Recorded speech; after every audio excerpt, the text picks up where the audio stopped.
Najeriya ƙasa ce wanda Allah ya albarkace ta da ɗumbin ni'imomi. Muna da man fetur, muna da iskar gas, muna da ƙasar da ake noma a kai sosai wanda tana ba da amfani. Amma duk da haka akwai talauci. Ko menene ya kawo wannan? Za mu zo mu je daga garin bakin da muke tare da su. Manyan baki ne wanda suka shahara ta fannoni daban-daban. Za su gaya mana ra'ayoyinsu, hujjojinsu da kuma shawarwari. Tare da ni akwai sunana Salome Joseph. Sunana Ahmad Abubakar. Sunana Abubakar Sadiq. Ni ne maganar sunana Abzuwa Mamman. To, kamar yadda kuka ji, wai shin a ganin ku menene matsalar Najeriya? Talauci ne ko rashin shugabanci mai kyau? Ko kuma kuna da wani naku tunani banda talauci da wannan rashin shugabanci mai kyau?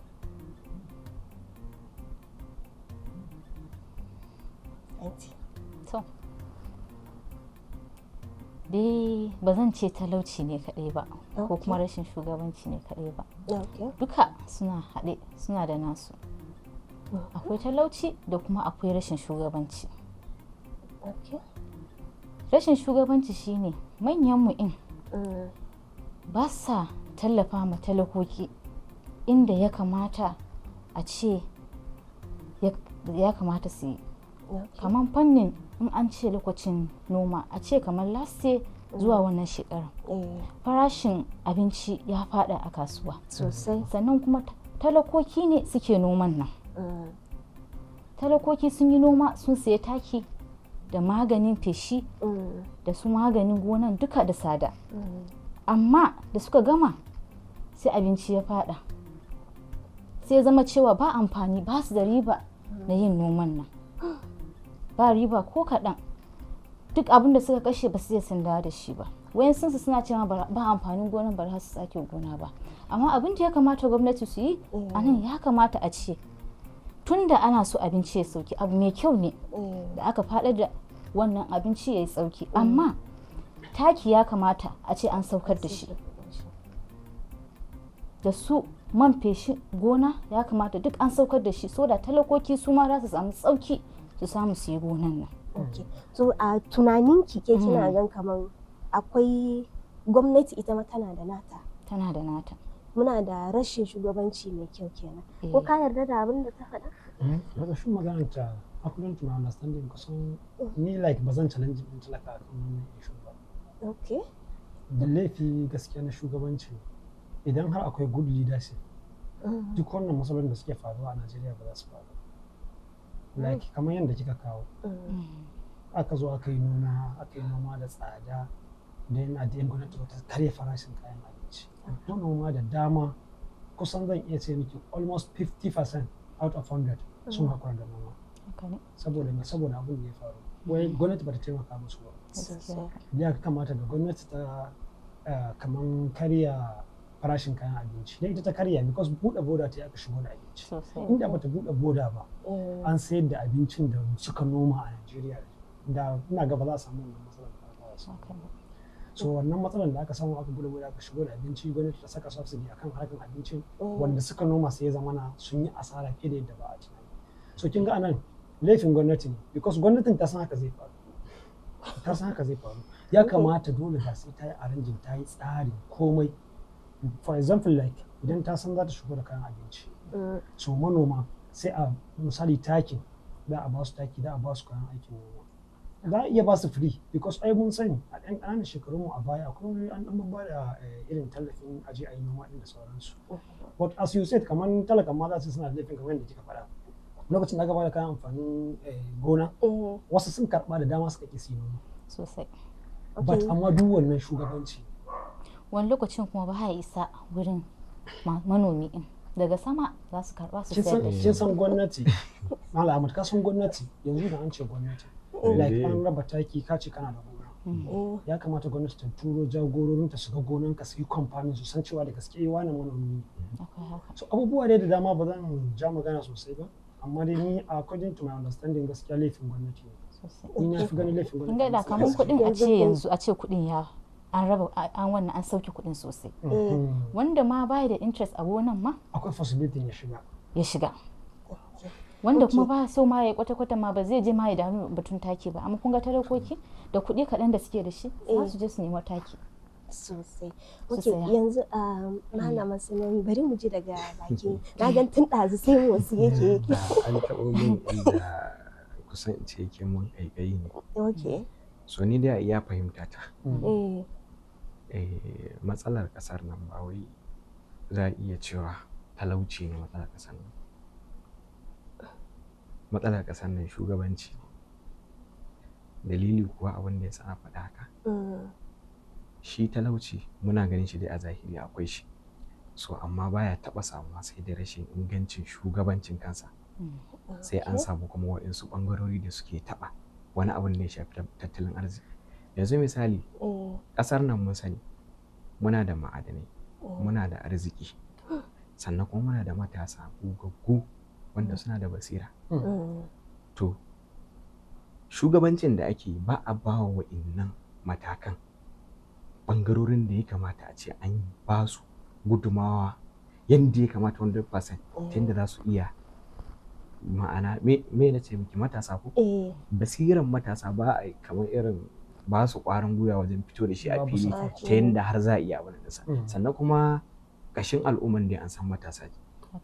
Matasa ne ƙashin bayan al'umma. To ba a ba su goyon baya shugabancin ba su mai inganci ba, babu yadda za a ce an samu abin da ake so. Dole dai talauci zai samu na ƙasa a nan. Ni a iya fahimta. Sannan kuma har ila yau ya kamata yanzu a ƙasar nan ya zama muna da tsarin da za a fara shigo da matasa. Kin gane abin da nake nufi? A shigo da su a cikin me kenan? A ɓangaren shugabanci. Yanzu lese a ce shugabancin ƙasar nan idan muka yi duba baya tarihi dattawa ne suke shugabantar ƙasar nan. To idan har ba wai kuma ina kore dattawan ba ne, ina yaba musu. Matasan idan an haɗa gogewar matasa da kuma sani na dattawa da kuma ilimi da suke da shi na gogewar rayuwa, to ina ga za a iya haifar da ɗa mai ido akan wannan. Kusan cewa ba talauci ne kaɗai damuwar Najeriya ba. Kamar kwanakin nan ga akwai kidnappers, akwai rashin tsaro. Yanzu wannan duk na gan kamar dukan ku ra'ayin ku ɗaya. Kuna ba ma shugabanni laifi. Ba kwa gan laifin mutanen Najeriya a ciki. Laifin gaskiya akwai na talakoki amma nasu ba wai yana da yawa. Na shugabannin ya fi yawa. Don yanzu aka su ne akan mulkin da ya kamata a ce abubuwa da yawa sun taklin nashi amma kuma ba su iya sun yi ba. Shi yasa laifin ya fi yawa a gefensu. Tabbas kamar yadda na faɗa miki ne. Shi shugabanci a komai shine asalin ummul kaba'isin ko. Ban san ko kin fahimta abin da nake nufi ba. Kusan shine makasudin komai. In aka samu good shugabanci, good leadership kenan ba, to zai iya haifar da gobe mai kyau. Kai kamar yadda kuka faɗa shugabanci ne. Ka ba da misalai da yawa. To ni a gani na mu talakawan mamma muna da namu laifi. Muna da laifi. Amma kun ce namu kaɗan. Kuma ni na ga laifin namu sosai ne. Ai wai ki san me yasa ake cewa komai da ke gani akwai na sama sannan kuma akwai na ƙasa. Shugabancin karan kansa yana da ikon ya daƙile komai. Yanzu kina ganin a ƙasar nan wannan talauci da ake ciki da kuma rashin tsaro da kuma wani ƙangi na yunwa da ake ciki, idan gwamnati ta ga dama za ta iya daƙile shi a ƙanƙanin lokaci. Saboda yanzu in mun duba akwai ƙasashe da yawa wanda sun ci gaba wanda muna da sani akan irin wannan. To me yasa mu kullum ci baya muke? Kamar ƙasar India an ce kusan shekara ɗaya ne muka samu. Muna da ƙasashe da dama da za mu iya bada misali a kansu, amma just mu focusin akan abin da muke faɗa akan. Yanzu misali ai mun sani dukan mu nan matasa ne. Matasa kamar yadda na faɗa miki ni a iya ra'ayina matasa su fito su nuna bajintar su. Akwai sau da yawa muna gani a cikin matasa 'yan uwa abokai da sauransu akwai su lokuta da dama wani zai iya fitar da basirarsa sai an yi ƙoƙarin fito da shi a fili a je wajen wani shugaba a bayyana shi, to sai ka ga totally tunaninsu ma ba akan wannan layin yake ba. To kin ga wannan ci baya ne. Duk lokacin da shi yasa na ce miki ni ra'ayina da kuma shawari na zan bayar akan cewa ya kamata a yanzu a ce an samu haɗin gwiwa tsakanin matasa da kuma shugabanni. Idan aka haɗa gogewa da sanin rayuwa ne da gobe kuma aka haɗa sabon jini da ƙarfi, to za a iya haifar da abu mai kyau. Wannan ne shine ra'ayi na ko matsayata. Na gan kamar tun ɗazu kana so ka yi magana. Akwai wani hira kamar program da muka taɓa yi. Su ma suna ta dagewa akan dole dai sai an ce talaka na da laifi. Laifin da za a ce talaka yana da shi bai wuce mu, especially yanzu lokacin da muke cikin lokacin zaɓe. Kamar zaki zana ta sukan talakawa kan cewa an ba su taliya da atamfa sun yi zaɓe. Su ai duk wannan in kun tattara kun ɗauka laifin za ku mai da shi dai kan shugabanni ne. Lafiya yanzu shugabannin yunwa ne ya kawo sa. Yunwa ne ya kawo sa. Yes, yanzu shugabannin kin gani za su zo sun san ƙauyukan da muke, sun san lungunan da muke, duk za su bi yanzu. Saboda ne suna neman ƙuri'un mu. Sosai. Idan suka zo sai su ana cikin yunwa da gaske ne Najeriya ana cikin talauci. Za su zo su baka 5,000 naira. Maybe ranar mutum bai da kuɗin jefa ne. An ba shi 5,000 dole zai karba. Ya karba ya je ya kashe shi. 5,000 ɗin a ranar zai kashe shi. Zai zo sha wahalan 4 years. Sannan duk shugaban nan da ka zaba muna da senate, muna da reps. Sometimes mutane suna ɗaukar laifin ma suna tura wa gwamnoni. In ana maganar shugaban ƙasa, in ana maganar shugabanci zai ana maganar shugaban ƙasa ne, gwamna. Ba fa su ne fa manyan masu laifi. Har na ƙasa. Mutane ba su gane ba ne ba. Har na ƙasa. Ka zaɓi dan majalisa, ka zaɓi sanata. Me aikinsa ne? Shugaban ƙasa ne ke kasanta masa girma. Ba zai dinga zuwa yana sauraron koke-koken like muna da state wajen 36 a Najeriya. Ta yaya zai biya dinga jin koke-koken ko wani ƙauyen? Kai da layin ke yanzu muna Gombe. Da kanmu yanzu akwai ƙauyen da mun san su a cikin Gombe. Ta yaya shugaba zai je saurari koken su? Amma suna da dan majalisa, suna da kawo dawo ƙasa ma, suna da ciyama. Akwai councilors, akwai duk wainai na suke. So duka in an zaɓe su ba sa play role ɗin su yadda ya dace. Akwai wani mu. So that is why ni ba na ganin laifin talaka har gobe. Inda talaka ana masa abin da yake so kamar yadda shi Malam Ahmad ya faɗa. Matasan nan da kuke kallo wallahi muna da matasan da yanzu wani in ka zanna da shi idan kika je su irin abubuwan da suke kan shi za ki yi mamaki but rashin support. Babu support. Za ki gani yanzu gashi na mutum nawa sun yi digiri ga sunan yanzu digiri ta zama kamar takardar secondary school. Ka gama digiri aikin babu shi. Wannan haka ne. Wai a Najeriya ne yanzu shekara 60 da wani abu da yancin kai a ce wai aiki ka gama digiri sai in babanka yana da kuɗi 2 million 3 million a sai maka appointment. Can you imagine? Kana da kuɗin nan hakan ai sai kai kasuwanci. Sai kai kasuwanci. In ba ku da wannan kuɗin ba haka za ka zo ka ajiye wannan takardar naka a daki. Ta zama liability. That is why ba na challenging in talaka. As far as da a gyara shugabanci ni ina da tabbacin cewa Najeriya za ta gyara. Malam Bakar akan wannan. Sai da gyara shugabanci kuma shine mu matasa. Dole sai mun dunkule guri guda mun haɗa ƙarfi da ƙarfi. Forget about 5,000, 2,000, 3 million atamfan da ake zuwa ana raba mana. In sun zo sun ba ku za ka iya karba. Ka karba but ranar zaɓe ka tabbatar waye ya cancanta. Forget about party. Party mun yi PDP, mun yi APC. Dukkan su ba wanda ba su ba mu. Amma na bi wani zaɓen da fa. In ka dangwala sai ka nuna musu. So to kin ga bacin shugabanci kenan. Ina shugabanci. Ai wannan magana da ake. Na ce demokradiya ake ya zan yi in zaɓen daga nuna. Abin da bai kamata ba. Sai ka nuna sannan in ka nuna in ka ja gefe sai a baka 5,000. So kin gani. To talauci fa shi ba inda za a yi a ce baka rashin leadership. Malam Bakar akan wannan gabar. So akan wannan gabar maganin ne dazu kana magana akan cewar shugaban kasa baya jin koke-koke sai 'yan kasa shugabanni.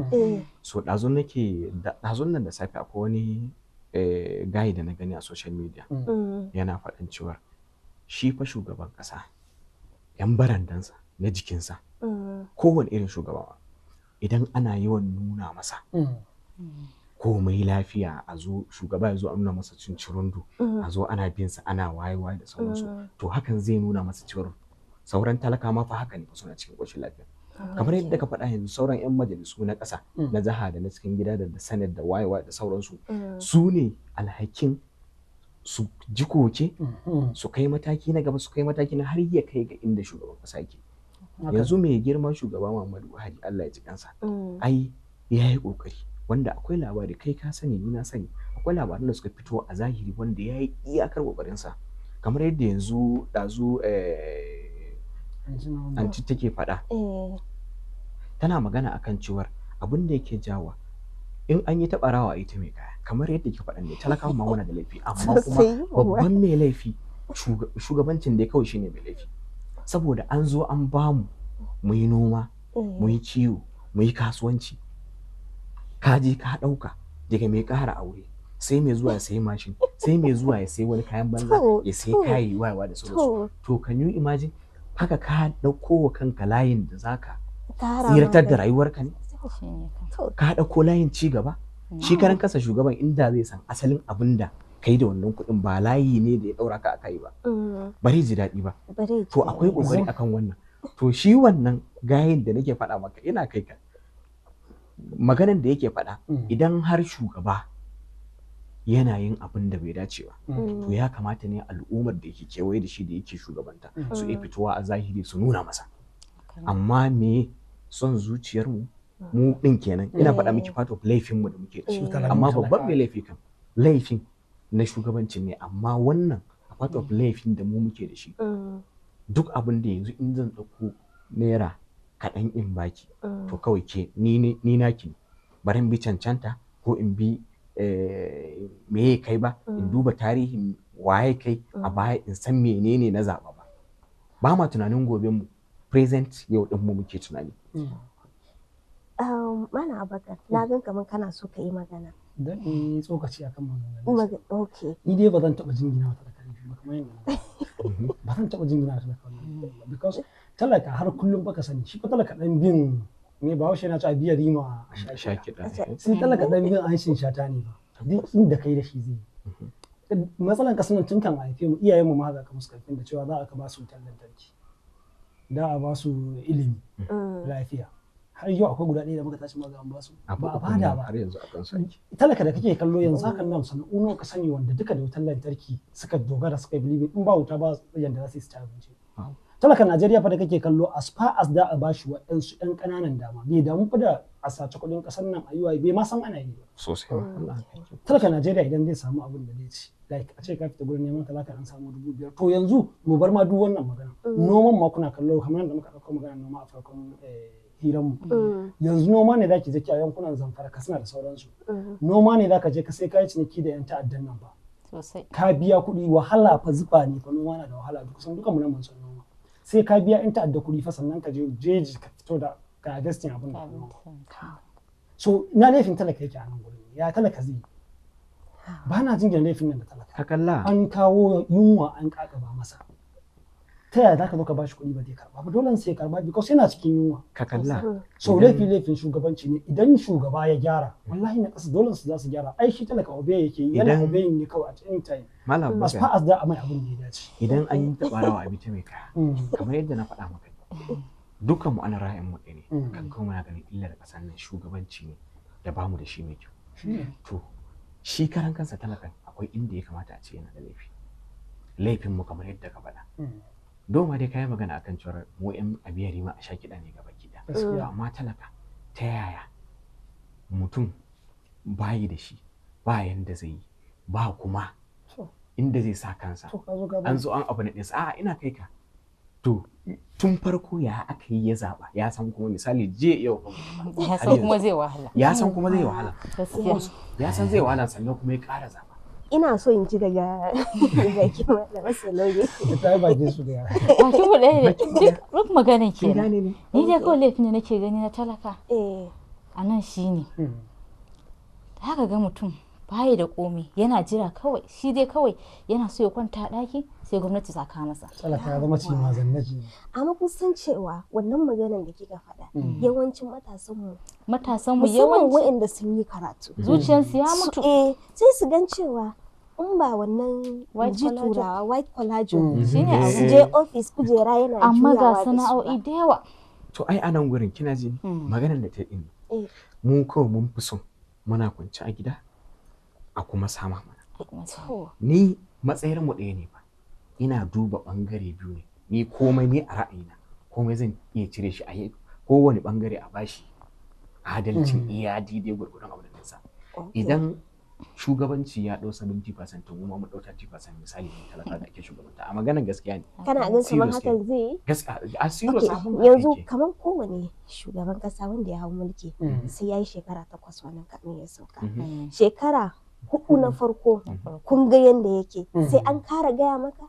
Gaskiya. Ai ba sai an kara To gaya maka wannan ba. maganar mu shine ta dawo akan cewar to laifin ba wai iya ga shugabanci bane, ya kamata a Wanda ya jingina. shekara 4 kan da yi abu mai kyau ba, Yawwa. na hudun kuma zai yi mai kyau ne? Dole sai kun ɗora To. A'a ba haka bane. Ai adalci maganar adalci ake so. Kuma a faɗi gaskiya. Idan misali shugaba yana da laifi to wanda yake shugabanta yana da laifi. Shugaban da fa ba zai hau ba shi ke ɗora kansa. amma wa ya fi laifi? Talakan shi ne dai zai zaɓe shi.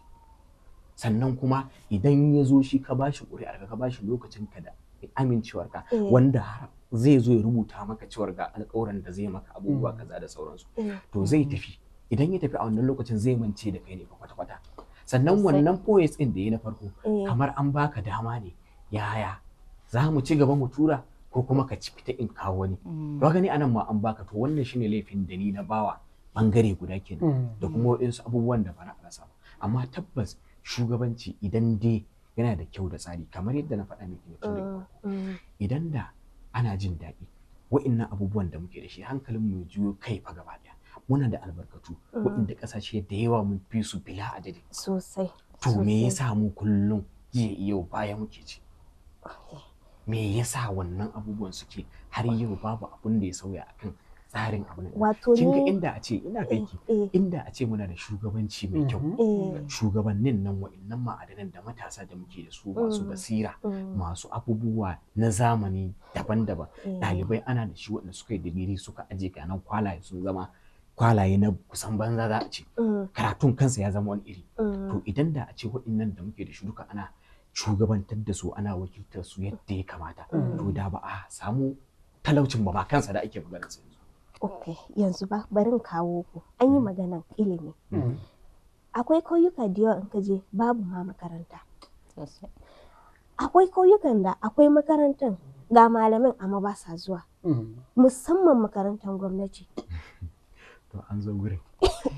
Kuma malamin still talakawan ne kamar mu. Ko ba su ba. Su malamai in ka lura kashi 70 na cikin malaman makarantar gwamnati yaransu duk suna private. Tabbas. To me yasa ba za su yi kokari su gina na gwamnatin ba? Kaga wannan malaifin talaka ne. Sai ka ɗauki yaro wai ya gama makarantar sakandare ka kai shi jami'a sai ka ga ko sunan shi ni na ga mutum haka. Yana makaranta university sunan abun yana shekaran shi na 3 amma sunan shi ba zai iya rubuta maka mai kyau ba. An jima zai ce ya gama karatu. Ya ajiye kwali yana son gwamnati ta bashi aiki. To a ƙarƙashin wannan I'm sorry let me talk. A ƙarƙashin wannan laifin gwamnati ne ko kuma laifin talaka. In gwamnati ta ba wa harkan education in ta ba shi priority haka ba zai faru ba. Haka kake gani? Ba haka sai kake gani malaman nan da kuke kallo kullum muna kallo yanzu kina so ki zama malamin makaranta. Ba za ki yadda ba ki so. Kana so ka zama malamin makaranta ba ka so why? Because ba a biya. Malam baka bani na baka amsa ba. Suka rage ba na ansa ba ka ino ba ka ji san wani abu. Kullum malaman makarantar shi yasa suke kuka. Me yasa saboda me saboda ba a biya. Malami yanzu kana maganan kauye. Ina da ni akwai brother na yana aiki a can wani kauye dai a cikin garin Gombe na. Zai tashi daga cikin gari zai saka mai a mashin. Zai tafi kauye je ya koyarwa. Ya dawo idan kika yi lissafi salarin da ake biyan shi da kuɗin iya kuɗin mai da yake zuwa koyi da yaran a kauye ya dawo ba zai ma biya masa kuɗin a wata ba baya ci abinci yana da family fa to ta ya zai ba wa wannan haka education din ya bata wani karfi like yanzu idan ya je sau biyu sai suka ce mai da kansu malamin da ma in sun je fa za su je su gonan su ne kawai yes haka suke a kauye din a kauye malamin da friends in ya je dan leka haka sai ya fita ya je gonansa yaran ma sai ya ja su tafi gona yes haka ake a kauye ibn principal na makarantar ya bashi dama an kaza sau 2 a sati sau 3 an yafi kan yi imagine ta zai karatu a to yanzu a nan gurin so laifin gwamnati ne yanzu a nan gurin kamar yadda kike magana ba a je a nesa ba a ma je da nesa kin ce makarantu a ƙauyuka to muna da makarantu a cikin gari ki bar mu a iya cikin gari ma kawai su ƙauye ba ra ma a kawo su ba yaushe ma na cikin garin yake har da na ƙauyen zai kyau a wannan bangaren. To bangare biyu ni kin san matsayata kowanne bangare ina bangaren nuna rashin goyon bayana akan rashin bacewar shugabanci, sannan kuma ta bangare daya ina bawa mu karan kanmu talakawa ina ba mu laifi, ba na goyon ba kowanne ina duba adadin abin da yake ne akwai, in an yi ta barawa a yi ta mai kaya. Shugabanci kamar da kika faɗa yanzu kin ce ƙauyuka akwai makaranti akwai baba da sauransu. Malam Ahmad ka yi hakuri zan dan wannan naka, ina so wannan bayanin da za ka yi mana ka yi shi a takaice da kuma wani irin shawara ne za ka bayar. To a takaice dai kawai ni farko abin da zai yi ina kan matsayata ina bai ba mu shawara duk wani abu na shugabanci da za a iya dole sai an haɗa kai da matasa, shine zai kai mu ga layin ci gaba. In haɗa ƙarfi da kuma gogewa shine zai haifar da abin da ya kamata a ce an samu. Sannan layi na biyu mu karan kanmu talakawa mu rage son zuciya da kuma buri da kuma son zuciyan shi ke kai ga kai wani burin da bai kama yawa. To shine wannan a matsayata ni shine kawai a takaice abin da zan ba da shawari. Na farko ina mai ba da shugabanci shawari ba ina kore dattawai ba ne, akwai collaboration da matasa wanda shi zai haifar da abin da ake bukata. Duk wani abu da ya kamata insha Allah za a same shi akan wani. Malama Saloni me za ki iya faɗa a takaice me shawarar ki ga talakawa da kuma shugabanni? Duk kamar abin da ya faɗa ne gaskiya dai ga talakawa shine ya kamata mu ma mu tashi, ba sai mun jira gwamnati ta ce a'a ta kawo mana har kofa ba ko ta kawo mana ba. Ya kamata mu ma mu tashi, duk sana'an da mun san zai taimaka mana mu tashi mu yi shi ba sai mun jira ba. Gwamnati gaskiya shine ba za ta iya kula da kowa da kowa ba, so dole ne mu in makaran kanmu mu tashi mu taimaki kanmu, shine na shawara. Sannan kuma ga ita gwamnati shine kamar inda kuka yi magana na teachers din a gaskiya teachers da salarin su ba mai yawa ba, they are very underrated.